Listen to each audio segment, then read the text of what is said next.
It's time then to tell another story for as long as the sands fall. Have you heard tell of the Kobold of Avenless? In those misty mystical moors, this beastman did wander about with great sword in hand, hoping to behead any unwary travellers that did cross him. A vile beast was he, looking neither much like upright dog nor like upright cat, nor even like that of bull, some nameless walking beastman he was. Now, it came to pass that as this kobold beheaded unfortunate travellers, he gained some infamy, and so questing knights would come to see if they could slay the Kobold of Avenless.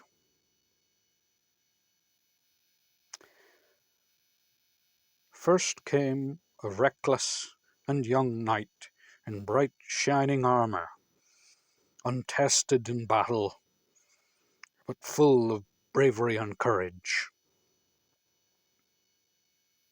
He did charge the kobold upon his horse, but alas, the kobold did behead the steed, and then, as the knight fell, struck the unfortunate young knight with sword, thus ending his life. So the young and reckless knight did die.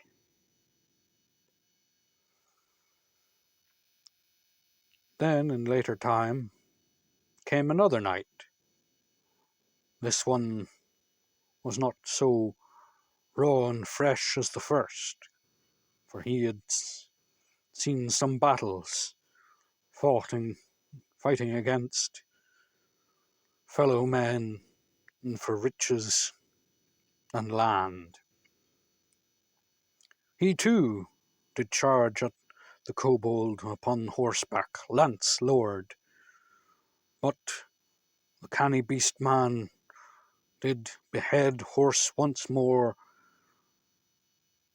but as he moved to stick the knight to death, this more seasoned veteran of war did block with shield, and thus survive, though the shield was ruined from the sheer force of the kobold's blow.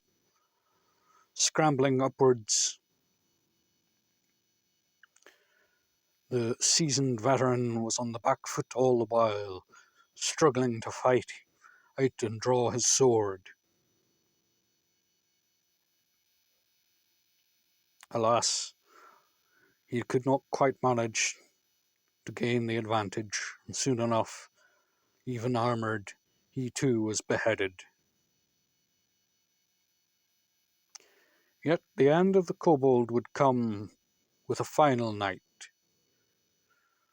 This night would have been very shabby for anyone to have seen, with battered and dented armour. But this night had slain many beastmen, many monsters, and counted amongst his kills even ogres and trolls. He came slowly upon his horse, cautiously through the mists. Seeing the shadow of the kobold, he dismounted and drew his own sword. Then, echoing through the mist, there came the great clashes of their blades, sparks alighting in the dark. A bitter battle they did fight for 3 days and 3 nights. The kobold did not seem to tire much, but the knight, however, seemed to wane. But as he locked blades one more time, he called out A whistle, and his horse came over, stamping on the head of a kobold, thus bringing the end to the kobold of Avenless. Now, this teller apologizes, for he went over the time this time. We shall try again another day.